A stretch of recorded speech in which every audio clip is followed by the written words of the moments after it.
And it's a Bad Crypto Podcast Extra. Look at this. You get to see us. Not only hear the dulcet tones of I, Joel Comm, and the Travis Wright, but now you've got a visual and you may never listen again. Welcome. Yeah, this is the first video version of the This is Bad Crypto Video. It is Bad Crypto Video. And we have a third person with us today. It's the first time we've had a guest on any Bad Crypto content. This is the one and only Michael Taggart, known in the crypto community as Michael X. He is the co-founder of Heronomics, the co-founder of Cryptonomics. He doesn't sing with Pentanomics, but he is also an evangelist with Bitshares, a cryptocurrency which you may have heard us refer to before, and we're going to find out a little bit more today. So welcome, Michael. How you doing? I'm doing fantastic, and thanks for having me on, guys. Absolutely. Thanks for being had, I like to tell our guests. So tell us just a little bit about your history in crypto. Kind of give us the Reader's Digest encapsulated version. It's funny that you mentioned Reader's Digest because that's literally what I used to read all the time when I was growing up. While sitting on the toilet? Where's the one place that everybody reads the damn Reader's Digest? Exactly. At Grandma's house. At Grandma's house on the toilet. That's right. Boom. I spent a lot of time at my grandma and grandpa's house. So, very nice. I got involved in crypto. Well, okay. I even remember exactly when, where, who, why, what, everything involved. And I can even name names. Should I name names? I don't know. That's up to you. That's if it's going to make it turn it from Reader's Digest into a novel, then you might not want to. Well, I was in Austin, Texas at Perry's Steakhouse with somebody with a very similar name to that. I won't say the last name, but I was there with him and a bunch of other people, and it was 2012. And one of my buddies at the table was saying, hey, you should check out this new kind of geeky digital currency thing. All the hackers are using it to buy and pay for stuff and everything. I was like, huh, really? And so we chatted a little bit about it, and I kind of had a lot of stuff going on at the time and didn't really think about it. Subsequently, that person has gone on to co-found Kraken, the exchange. And so he's one of the co-founders, and we actually had a business together for a few years. Now, around the end of 2012, and then beginning of 2013, I started getting involved in Bitcoin, in that doing some research, looking at it. Didn't really know too much about it, what I was dealing with, as a lot of people. And then I just jumped in, and I did at the right time. And I won't start putting numbers out there, but it was a lot. I put a lot of money in when it was quite low, and a lot of people said I was absolutely nuts. Those people are now the ones calling me for advice every day about this. So, well, let me just say this: that the charts on CoinMarketCap only go back to, it looks like, April 2013, and at that point, Bitcoin was $135. I got in quite a bit less than that. We're talking well, and today, under $15 a coin, huh? Very nice. Right now, it's 2,689 as of this broadcast. Well, which one? Now you've got another one worth about 400. Right. Well, that's for Bitcoin. Then the Bitcoin Cash, which is not Bitcoin, is currently sitting at $370 off today's high of, get this, $727. I sure hope somebody hit the sell button up there. Wow. People bought in at $727 thinking this was going to the moon, and it's fallen by 50% since that point. We could talk in the gutter. Yeah. Carry on with your history. Well, so anyways, I was involved in that. I put a bunch of money in, and I saw it multiply, and I thought, well, I'm not very good with math, but if I put stuff in and it comes out 2 or 3 times more than what I got, I can do this all day, right? That's a big thumbs up there. So you sold everything at $45? No. I went all the way up to like $350, and then I was like, man, I think it was gonna sell, and I'm out. And I sold, and then the market crashed, and I was like, well, that was a good time to sell, right? And so I bought back in when it bounced, and it bounced around $50 before it went back up to like $250, and then crashed again. And then it went back up to around 200-ish, 150, 200, and then it maintained and stabilized there for quite a while. And so around that time, I started day trading manually. Never day traded stocks, never even bought a stock, never done anything like that before. But I thought, hey, this can't be that hard, right? He put in sell orders, buy orders, sell low or sell high, buy low. Okay, I think I got all that down. So I did, and I did pretty decent. I didn't really lose too much, except for one time I did what that guy did on Ethereum about a month ago, where he accidentally market sold everything in his wallet, and it was like $30 million worth of Bitcoin or Ether that he sold, and he took the order books all the way down. I accidentally sold all of my Bitcoin in a market order instead of setting the price at. And this is back on Mt. Gox even, so this is how long ago this was. And that's an old exchange that no longer exists, right? I probably sold 3,500 Bitcoins in like 1 second, and it just cleared the order books. And I saw people in the chat even stop. The chat stopped, and everybody was like, "What the hell was that?" And I was sitting there thinking, "That was me." I don't even have fat fingers, people. Do you see this? These fingers are not fat. That was a day for customers, wasn't it? I didn't even leave my chair for about 4 hours. I just sat there staring at the screen.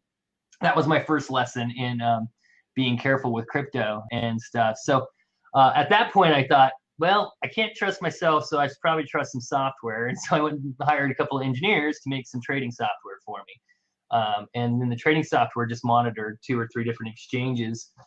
It would do some arbitrage, but mostly it would just do EMA-based trading for basic people. What is EMA?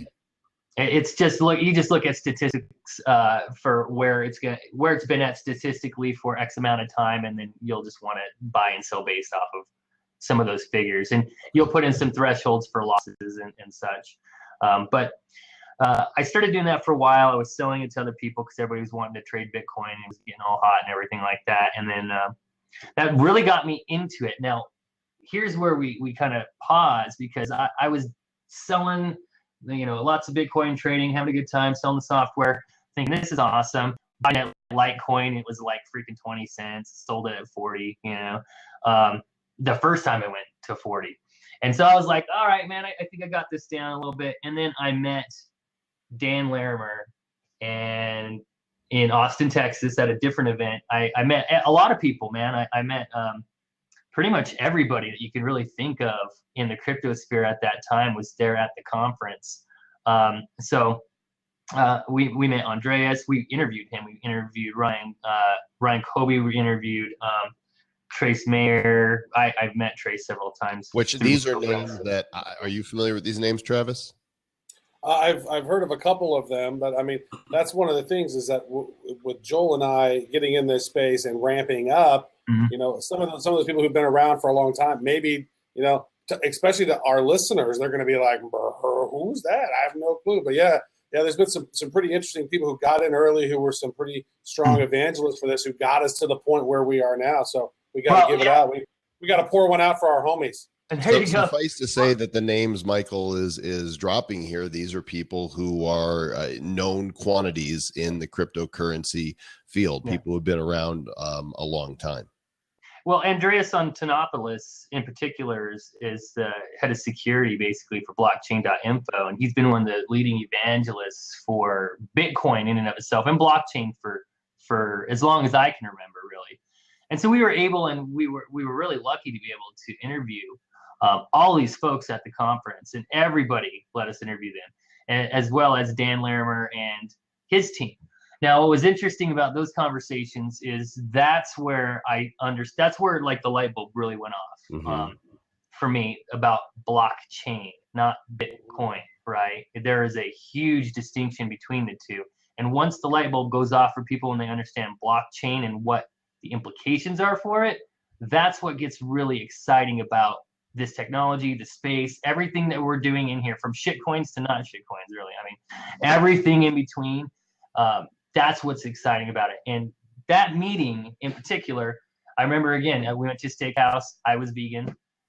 So, it was good times. Good time to be at a steakhouse. Perfect time to be in a steakhouse. But I remember specifically having the conversations with these guys about what a blockchain can do. And that's when my eyes were open. And we were talking about implementing blockchain for the insurance industry, for ticket sales of concert tickets. This is 4 years ago. 4 years ago, guys. Tickets for concerts, medical records, social media platforms, databases for websites, DNS, voting. And that's when I started going, oh my God, like this technology.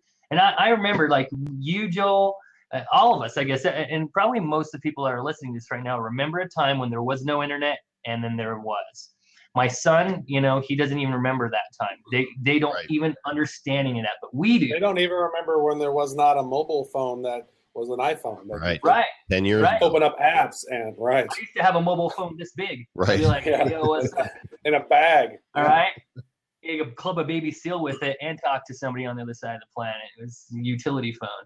The thing about it is that, you know, the technology, when the internet came out, the advent of that was huge. I mean, just for socioeconomic impact, like imagine everything that's happened because of that. Like Joel understands, I do. I'm in digital marketing, and I've been selling stuff on the internet for 15 years, successfully 15 years. I've been trying for longer than that. But we get that. We understand like the impact it makes on people's lives, and the blockchain is bigger than the internet. And so what you said there, and some of the things that you talked about, contracts, voting, real estate, and a bunch of others, this is why those of you who are listening, you're still in the early adopter phase of learning this, because this has not hit the mainstream yet, and it is going to. So, you know, when you hear Michael talk about, oh, I got in Bitcoin, you know, when it was $10 or whatever it was he got in, you think now it's 2,700 and I've missed out. No. There are people that are making predictions that Bitcoin, even Bill Gates said he expects Bitcoin to hit $1 million one day. Yeah, I absolutely believe that anybody that gets in right now, it's a long-term hold. If you guys really want to just get in and hold on to it, that's really what you're dealing with. But I truly believe anybody that holds it, let's just give it a 5-year hold. Pretty sure you're going to come out. Travis, hit us with a disclaimer. Why don't you? I feel like it's going to be quite a bit on top. You know, I mean, let's put it this way. Somebody said today, yeah, that's a pretty good guarantee, but is it the McAfee guarantee? Right. Right. Yeah. I'll make that quote, but I'm not going to be doing anything on national TV. I'm going to keep all my parts together. But, you know, again, everyone who's listening in, keep in mind, you know, we're not financial investors. We do not have a crystal ball. We are not able to peer into the future to see exactly what is going to happen. You know, we're making educated guesses on this. And then I put a little video together a couple of days ago that was all about, you know, the amount of transactions that have happened over the years with Bitcoin, right? And so in 2009, there's about 1,000 a month. And then over time, it just sort of grew. 2012, there was like 2013, finally 1 million transactions a month. Now we've just got to the point where there's 10 million transactions per month in 2017, with it trending out by 2019, 2020 to have 100 million a month. And a couple of years after that, it'll be 1 billion a month. And who knows, those numbers could happen way quicker than that, you know, especially when you factor in, we did the math on the last podcast that 10,000 transactions happen a second. 10,000 transactions a second happen with you know, credit cards and debit cards in the financial industry. And then, so with Bitcoin right now, there's only like, you know, if it was 100,000 per month, and that's going to be 2 to 3 per second. So right now it's like like a tenth of that. So there's like 0.2 of a transaction happening every second right now. Right. So the amount for growth on this is just you could walk the order down the hall as quickly as they're happening right now, but in the future it's going to be bam, bam, bam. So, you know, Travis said we're not financial advisors. Do your own due diligence. We don't have any licenses to tell you how to invest. We do, at least I have a flying monkey. And he's unmasked. Oh my gosh, he's revealed his identity. There we go. Now you can't see who he is. What do you got, Michael? I've got my pen that will answer every question for you with the right answer. No. No. The answer is always no. Okay, right. So that's some good background, Michael. Why don't you tell us a little bit about the company that you're currently working with as an evangelist, Bitshares, which is BTS is the symbol. Right. So, you know, Bitshares and BTS. Where do I start? So after that meeting, those guys really they struck a nerve with me. And So I did a little research. Actually, I did a ton of research. At that point, I was like, okay, I need to know everything I can about the blockchain and how I can get in front of this and just pretty much, ride the wave, be the guy that was there first, and so I started doing some research, and what I discovered was there were different types of blockchains. There's proof of work blockchains, there's proof of stake blockchains, there was proof of I can't even remember. There was probably like 6 or 7 different types that people were trying to, I guess, come up with a blockchain scheme that would work more securely, faster than Bitcoin, and we can get into some of that crazy stuff later. What I discovered was Bitcoin was not going to be adequate to meet the needs of a global financial system, of being able to go and replace a banking system or something like that in its current state. And that's fine because we're developing something that's brand new. Of course, it's not going to be perfect. Right. Is that because the blockchain with Bitcoin is not as secure, or it's not as extensible, and that's sort of why they built up Ethereum? Is that because you can build up all those decentralized apps on top of it? So what makes Bitcoin not, conducive for a worldwide global currency? I mean, you're seeing everything happen right now with SegWit, where they're talking about block sizes. They're talking about being able to process transactions faster. They're talking about being able to scale it horizontally, things like that. Now, these are things that we brought up to the Bitcoin community 4 years ago, actually longer than 4 years ago. The chief architect for our blockchain, Daniel Larimer, is one of the only people known to have spoken with Satoshi Nakamoto on the forums back and forth discussing blockchain when Satoshi was active on the forums.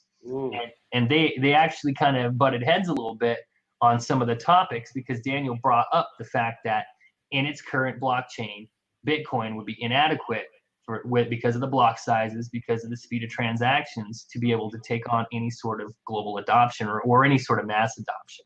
It would hit a certain point. And Satoshi made a very, very famous quote that you can look up around that time, but is basically along the lines of, I don't have the time right now to convince you, sorry. If you don't believe me, I don't have the time. You can look it up, and that's one of his most famous quotes where he signs off on that thing, and he kind of ends the discussion there. For those who don't know, Satoshi Nakamoto is the person who came up with the idea for the Bitcoin, and used to be active in the community and disappeared. And nobody knows who he really is, although he has a Japanese name. That could just be a pseudonym. Nobody really knows who he is. How long ago did he go off the radar, Michael? I believe it was 2011. It could have been 12. I think it was 11. I don't think anybody's. Maybe you're Satoshi, Michael. I will never admit to that. No, I would understand why he would disappear, because he basically threatened the world system of banking and currency and transactions. And so now when you hear Satoshis, that is actually the name given to the lowest unit of Bitcoin. Is that correct? Which is a 0.00001. Correct. It's a kind of a unit of value, just like a penny would be. So it's the very lowest unit of value, and then they measure it in Satoshis. It's kind of like a salute to Satoshi for creating this and taking away centralization of creation of currencies from centralized sources and governments and people who manipulate or they have a motive, and give it back to the people where it really belongs. That's where power truly lies, any sort of power. Right. So he can take that's where the biggest wars in the history have all happened, around the manipulation of currency. And, it's been pretty interesting historically, looking to see, how the bankers have sort of owned the power that they've controlled over the population.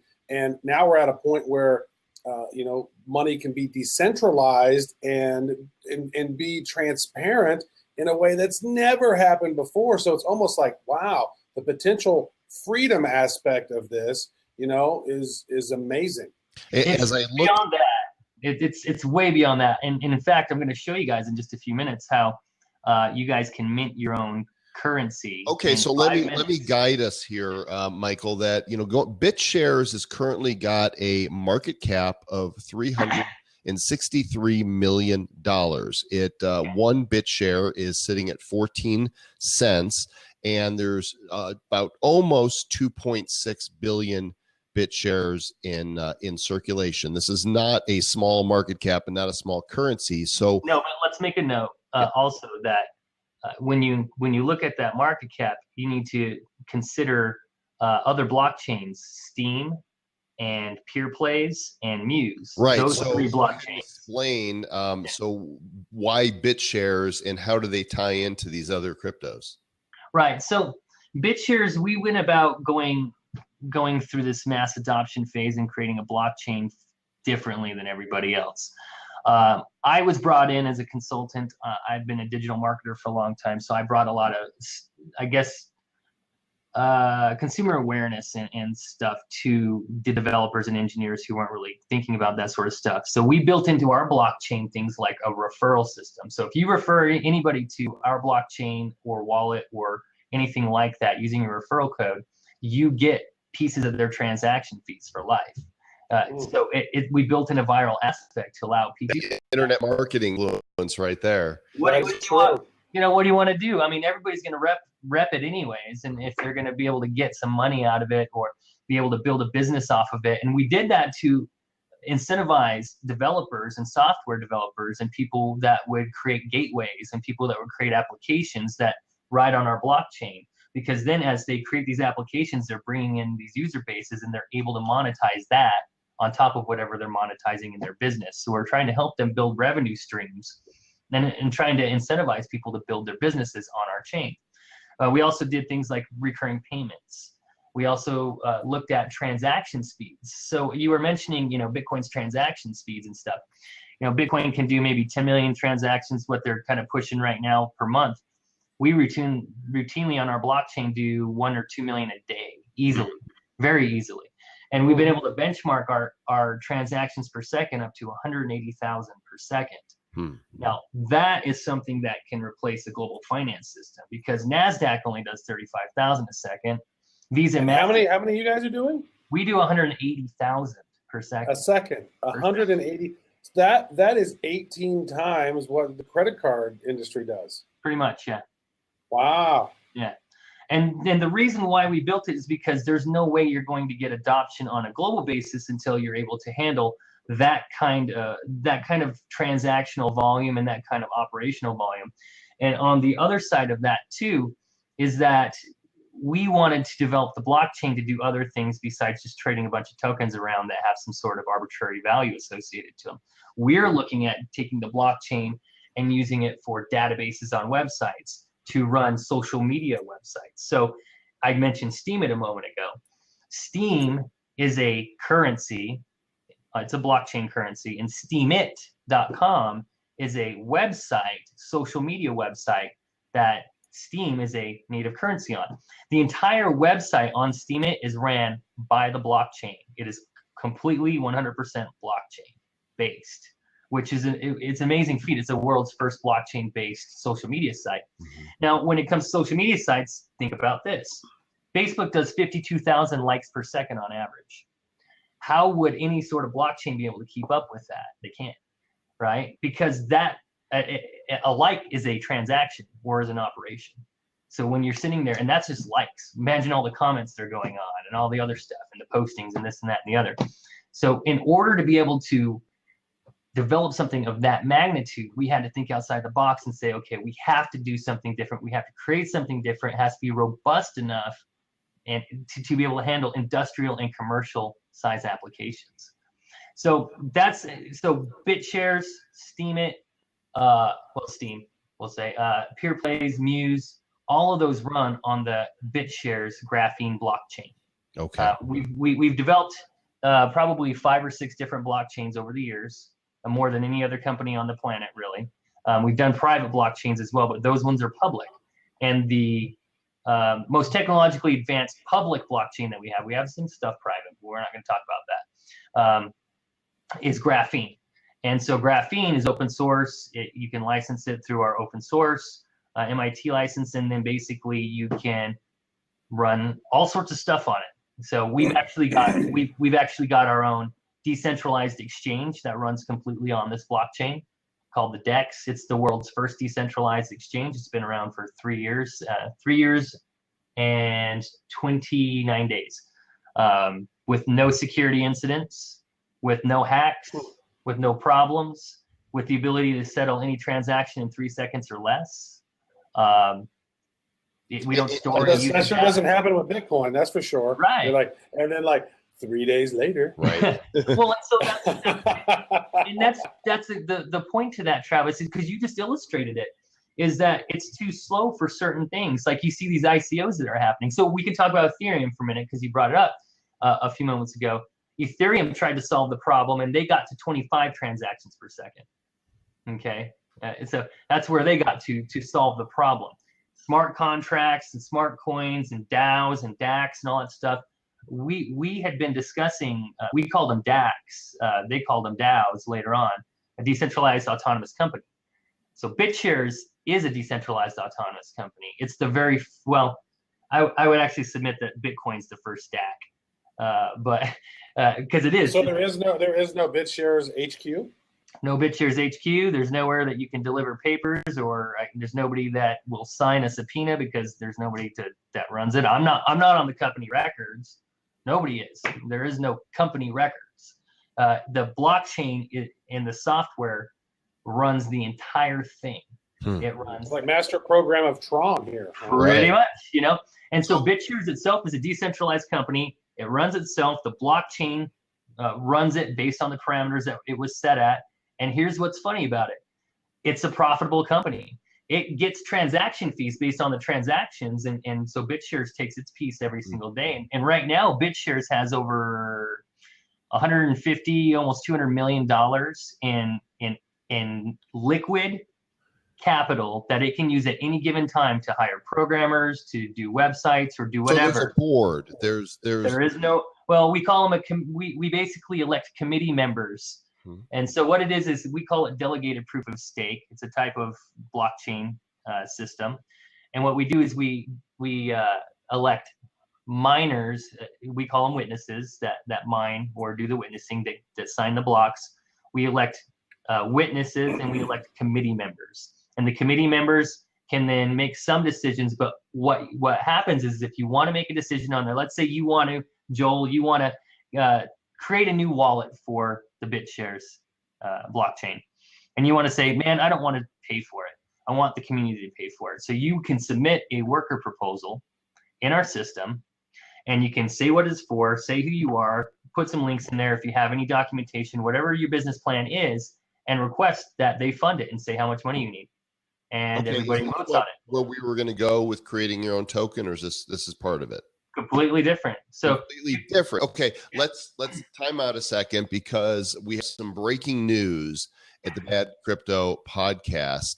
After just over 2 weeks of broadcasting on August 2nd around 4 p.m., we not only smashed through the 1,000 listener day, but we smashed through the 2,000 listener day, and that's all thanks to those of you out there and Travis and making the show such a instant success. So that's amazing. 2,000 listens in one day. Every single one of our episodes now has over 1,500 listens. Is that about ballpark? They're all but the newest one. Number episode 1 over 3,000, episode 2 2,400, and 3 and 4 are both approaching 2,000. So thanks everybody for listening, and we now return you to our regularly scheduled Bad Crypto Extra with myself, Joel Comm, Travis Wright in the Kansas City ball cap, and Michael Taggart, our guest, who is a cryptocurrency evangelist. And I want to transition for our last segment here into talking about creating your own token, which is just a metaphor for coin.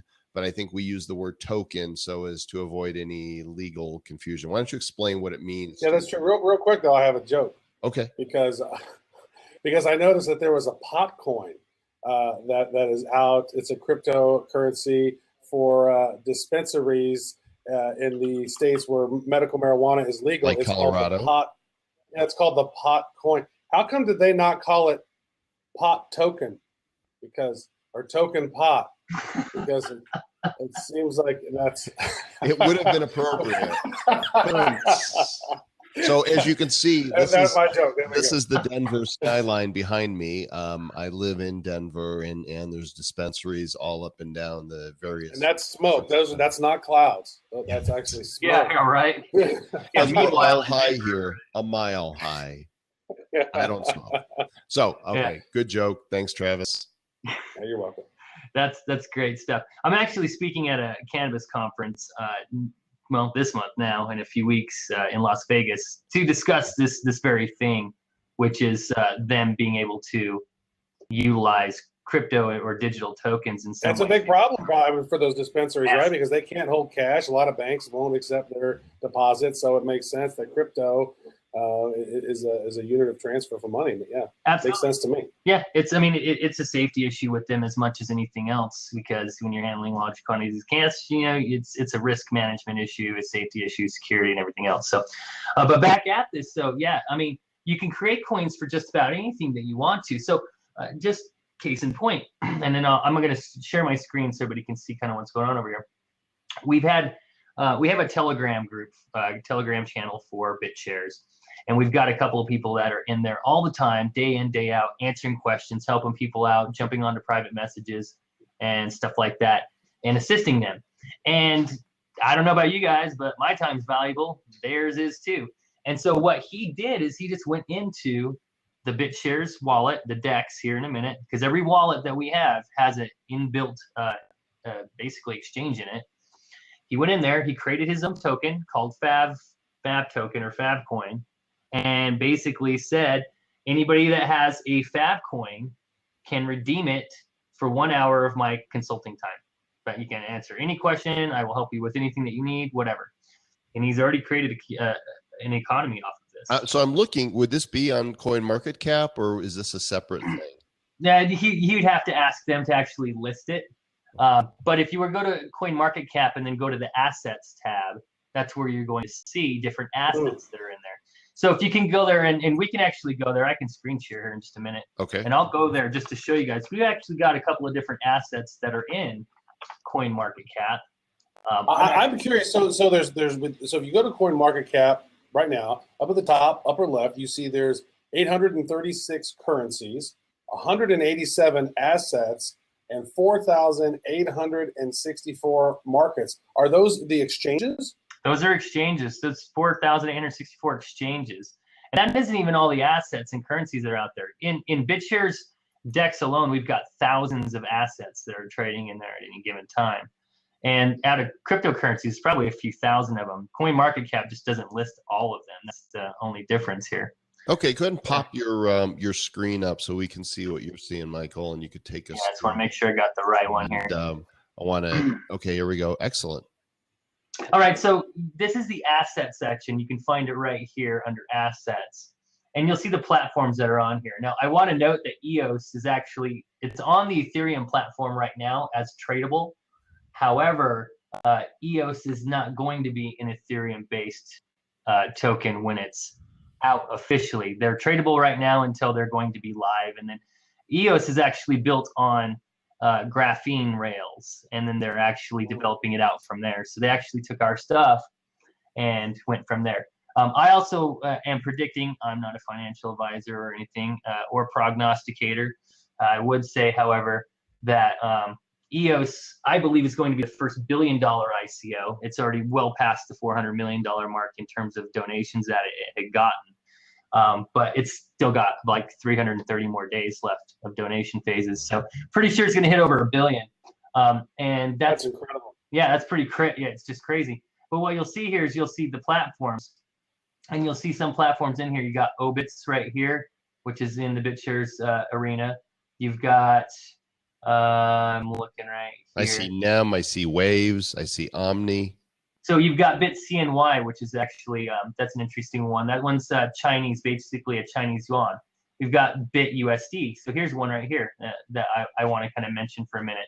So Bitshares, basically, we've been talking about smart coins and stuff like that for years. And we released BitUSD, which you guys would probably see Tether. Tether is basically USDT. All it is a US dollar pegged, right? Token, that's all it is. We actually started BitUSD before Tether ever did. And BitUSD is essentially a token pegged to the US dollar, but it's decentralized and it's collateralized. So it's actually got collateral that's backing it. It's a US dollar that has at least $2 of collateral backing every dollar that's in existence. And the market cap on that's about $3.5 million currently. Right, about $3.5 million.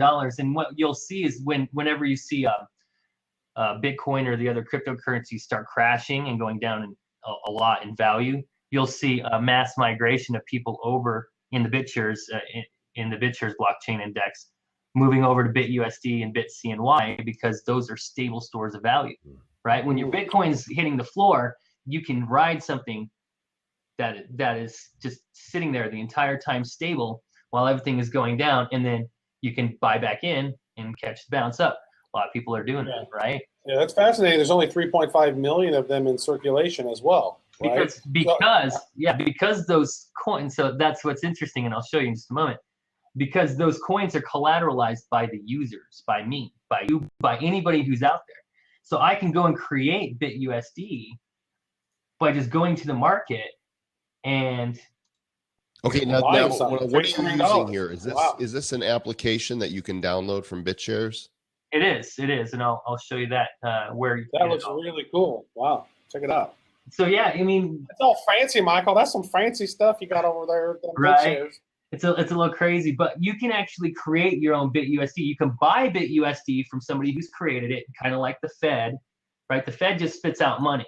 What we allow in our system is you to take an asset and put it into a quote unquote blockchain escrow and use it as collateral to then create US dollars. So I can just go buy some BitUSD from somebody else who's created it, and I know that I can ride a stable asset that's not going to go up and down in value, and I'm good to go. That's one of those barriers of adoption that we argued about for a long time. Is grandma and grandpa don't want to put their money into something that may be worth half as much tomorrow. They want to have something that's stable and secure so they can go to sleep at night, right? And if they could potentially make some interest on that, they would be extremely happy and probably be more likely to get involved, right? Yeah, but I have a question around this. So, as the U.S. government prints billions and billions of dollars at 6 cents a piece, right? More of them go into the circulation. Now, if I put $1 in and I get $1 out later, that $1 out might not be as worth as much. $1 is always going to be worth $1, but your buying power of the dollar, you're right, is going to be going down because on average, the dollar degrades in value at 5% per year. And it always has. It has since 1913, since the inception of the Federal Reserve. Ah, The Creature from Jekyll Island. Yes, from Jekyll Island, indeed. If you're curious about the history of U.S. currency, that is a book that I would totally recommend. The best book in the world. I literally carried that book everywhere with me for years after I got involved in Bitcoin and blockchain. And I probably have taken that book to at least 60 different countries with me at this point. Now it's a phenomenal book. Yeah, I have it on Kindle now because you busted that out. That book is thick too. It's a bit, but it's like you start pouring through and you're going like, wow, look at how corrupt the system has been from the beginning. So you're right. So the US dollar is indeed going down in value, and I'm going to cover that in a minute because I created a currency with my partner, Stan. Well, actually, I guess we created the equation for it, and what it's called the hero. You can actually see it right here, the bit hero. The bit hero is a derivative that tracks the real value of the dollar. Basically, it's the real value of the dollar from 1913. Back before the Federal Reserve was created, right when it was, and the dollar, this dollar, goes up in value by 5% per year. So the hero is technically the value of a US dollar, what it should be if inflation hadn't started. Stays with inflation. So it should be $164 is really the buying power of $1 in 1913. Well, I got a website that shows the exact figure. Right now, it's trading at $164. The exact value of $1 from 1913 is about $157 and change right now. About what it's at. This is tracking slightly higher right now for whatever reason. Now, that's another thing you're going to see. So that tells me that a silver Morgan dollar should be worth about $157. Pretty much, yeah. Yeah. Okay. That's so weird that it's worth $15. That's crazy. So I'm a little kind of flying over here a little bit. I kind of get it, but so what I want you to do is now break down the basics for me using this this BitShares platform. How, let's say I want to develop. Travis and I have been talking about developing a token for the Bad Crypto Podcast, BADCOIN, right? For I don't know that it would actually do anything, and we'd have to think about, you know, what would it do, but to be able to give currency to listeners, and then figure out, all right, what, because kind of like how did time, sell commercial time, seller time. Sure. So walk us through the process of two things. One, how do you attribute value to a token that you've created? Because at the beginning, you know, Bitcoin was worthless, and some guy said, "Hey, I'll give you 10,000 Bitcoin for a Papa John's pizza," and the guy said, "Okay," and now it had value. So how do you get something to have value, and how do you create one? And maybe reverse that. Start by, how do we create a token?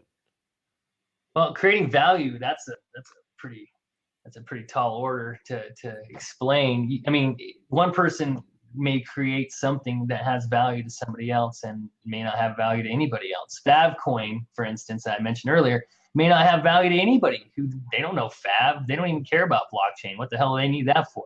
Worthless to them.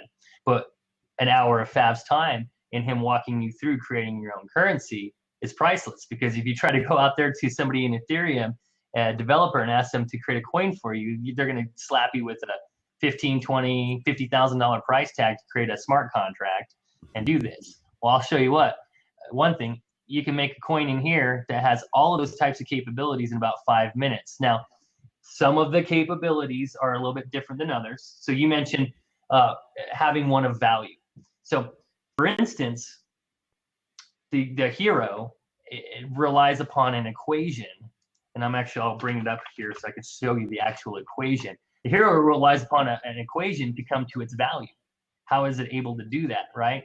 And the actual equation is this right here, which is, and I can show you the actual math equation, but this is essentially what the formula is for the hero. Okay. US dollars, its creation of the Fed plus 5% APR.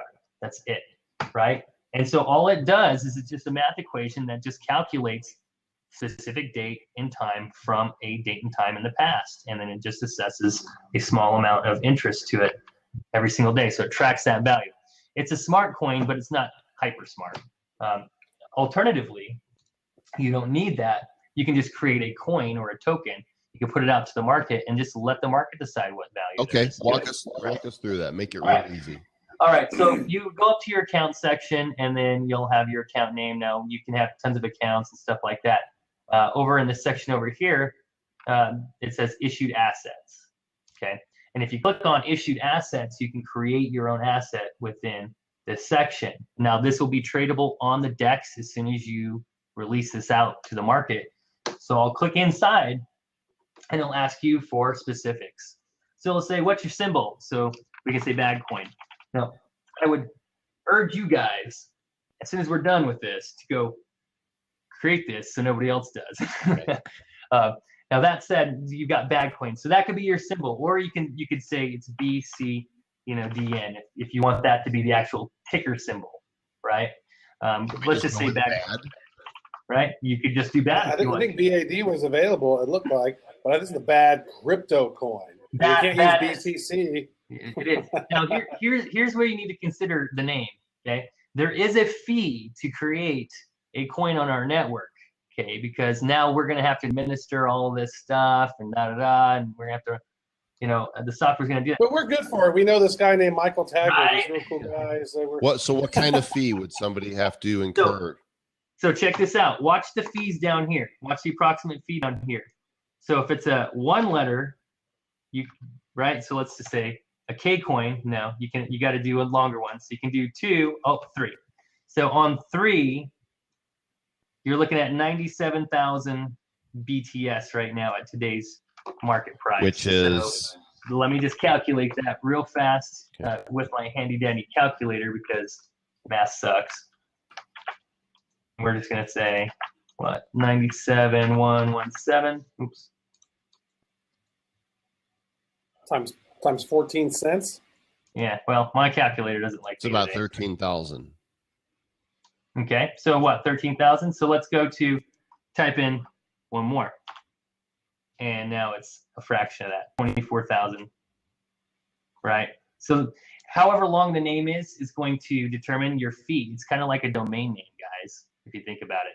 You're registering an asset on the blockchain for perpetuity, right? So you are registering a domain name, a 3-digit, 4-digit, right? So if I add one more, S, now it's only 606 BTS, which is only a couple $100 at that, right? 78. So if you guys, yeah, so you can say BADCOIN, and that'll cost you what, $78? Is that what you said? Yeah. Mm-hmm. $78 isn't too bad to create your own coin on a decentralized exchange that you can have trading live in 5 minutes. Or Okay. less. All right. Go on. We can call it bad crypto then. Right. That's what it is. There you go. You can say bad. That's some branded stuff there. There you go. It's not the same price still. So you can say maximum supply if you want to. You can do like, you know, Bitcoin. You can do, you know, just 21 million if you want to. You can do a lot. I don't believe you can go over a couple billion, but we'll just say one. I'll ask you how many decimal points you want. 1 million bad crypto coins. Right. So if you want to break it down to 8 points, or if you want to just keep it down to 1 or 2, you can. So you can see. This is literally a WYSIWYG that we're going through. And just, here we go. Yeah. All right. That's what I'm saying, man. You guys want to talk about creating coins, go make them. You gotta go send one to your friend and be like, all right, I got one bad crypto coin. What's this worth? It's worth nothing, but how, except the 20 minutes it took us. Right. So you can click on the creation of smart coin right there, and it'll open up a few other options like, will there be a binary prediction market? If so, you know, you may have to change your decimal points over here for whatever reason. Do you want a binary prediction market? If you don't understand what that means, you probably don't need it. And if you need to know more, we do have a section up here that says help, and you can actually learn about everything that I'm showing you right here in this handy dandy documentation that we have right inside the wallet to walk you through all this cool stuff. But we'll just go back to this. So we'll make it a dumb coin. We won't make it a smart coin because it is bad crypto show coin, right? So we don't need to be smarty pants. You can say description. So you can say exactly what the coin is for, okay? And I can show you some other ones here in a minute. We can look at the hero if you want to or whatever. So you say what it's for. What's the short name for it?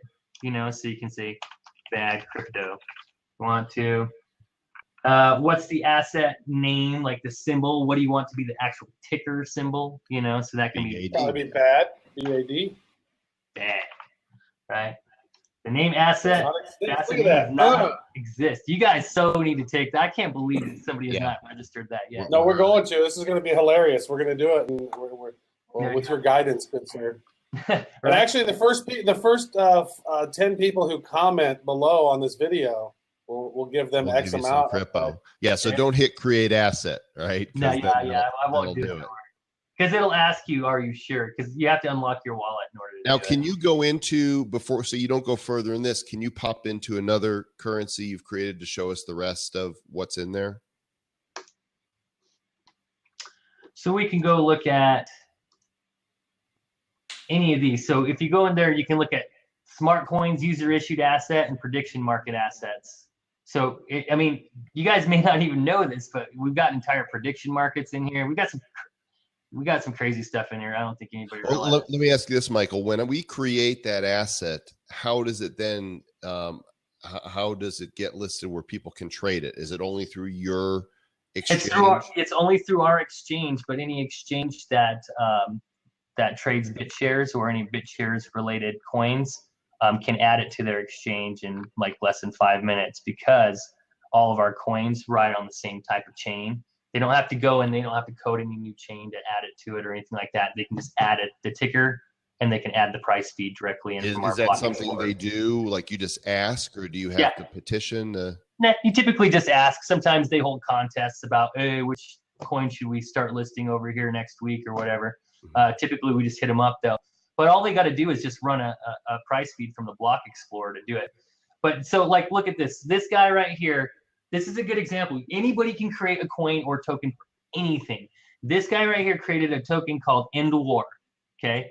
And he says basically this asset will be worth $1 if the ongoing war in Yemen is ended by 2017-11 at 00 UDT. Well, that didn't happen. You know, a peace settlement or long-lasting ceasefire will result in this market resolving to true. There must be an end to hostilities, blah, blah, blah, blah, blah. So he's doing a prediction based on that. This guy's doing a BTS predict. If the market cap of Bitshares exceeds 12 million to the first half of 2016, this asset will be worth 1 BTS. They're able to actually code this into the blockchain, and the blockchain will make sure that these have that value on that date or time if that happens. It's really wild stuff. But if we, let me just go back to the smart coins, because this will be a little easier for some folks to figure out. We've got BitCAD, which is Canadian, right? All it is a Canadian dollar. Okay. We've got Bit Rubles. We've got, let me find the hero down here for you. What would ours be if we were to create one? What would it be listed under? It would be whatever you guys listed at, like BAD, the symbol. Would it be under smart coins? Is that yours would be under user issued asset unless you imbued some sort of value to it, like we did the hero. Here's a question then that I is like the last big question I have around this, and we need to wrap up in a few, is the legalities. And I don't want to dig too deep into SEC and all that on this recording, just because we are pinched on time. But what can and what can't I do being a U.S. citizen? Well, I'm not a lawyer and I don't give legal advice, but it's really funny because I get into shouting matches with people who are in the SEC or help draft. I actually got into a lively discussion yesterday with one of the people who drafted the bulletin for the SEC the other day. And the discussion was, is Bitshares a security as per their bulletin, which we came to the conclusion that Bitshares, the BTS asset, is not a security. Then the next question was, well, is the hero a security? The answer to that is no. So is that their answer? That's their answer. Okay. Now, it's not a security because we're not promising that they're going to actually get anything out. We're saying that this is going to be worth the US dollar plus 5% APY. Okay. But we're not promising that it's going to be worth more. They're going to get a gain or anything off of that. And the software actually does all of it. There's no human intervention in any of this whatsoever. So if the market crashes and everybody needs to resolve their money, or you're holding heroes and the market crashes, meaning the collateral that's collateralizing that hero in existence goes down in value. All of these things are all administered by the blockchain. So the answer is no. If you create your own token, let's say, Joel, let's say you guys create BADCOIN right now and you just release it and let people buy it, sell it, give it away, do whatever. No, under current SEC bulletin and guidelines and there's the Howey test and stuff like that. No, that is not a. Because we're not actually selling them. Well, you can sell them, that's fine, but you're not doing an ICO. You're not doing an ICO in that manner. Right. They're not investing. They don't own part of the Bad Crypto podcast right. at that time. Right. So they're not getting any dividends off of it, right? You're not giving them any voting rights or share rights in the actual company in and of itself. So they don't, you're not selling it unregulated stock or unregistered stocks or anything like that. Mm-hmm. You guys, as long as you're not promising that they're going to be making something off of that, it's great. And like one thing that you guys could do with the BADCOIN is just simply enough. Anybody can redeem one BADCOIN for 5-minute commercial on your guys' podcast. And what is that worth? What is $5 or 5 minutes of commercial time on there? You guys can assess a value. It's $1,000, $2,000. How much do you guys want to be for a sponsor? Super easy to be able to come up with that. And people can then trade those around and sell them to others in the crypto community that want to be on your show, because you guys have 2,000 daily listeners. Want to be interviewed on our show? It's going to. Or they just want a shout out. They just want to, for 10,000 BADCOIN might get you a 60-second commercial. 5,000 30 seconds. 1,000 might get you. Hey, thanks to so and so at blah blah blah.com. Today's show was sponsored by Joe. Right. Yeah, guys. I mean, that's what you guys can do. And so in that case, no. I love that. That is freaking fun. You know what I mean? That's just interesting, and it's who's doing that? Nobody else is doing that. Nobody's doing it. I love it. But Okay, people Comm and will Travis be. Wright are doing that. we're going to get this set up, and we're going to create BADCOIN. And those of you watching this, guess what? BADCOIN exists already, so you can jump in there and Who's bad? you can't coin snipe us. Michael Taggart, where do you like people to locate you? Where's the best place for them to contact? You guys can Google me if you need to. I'm pretty notorious. You can find me on Twitter, just @_MichaelX. I'm on LinkedIn. Feel free to connect with me on there because I like to connect people. I like to facilitate and enable businesses and people to grow and connect.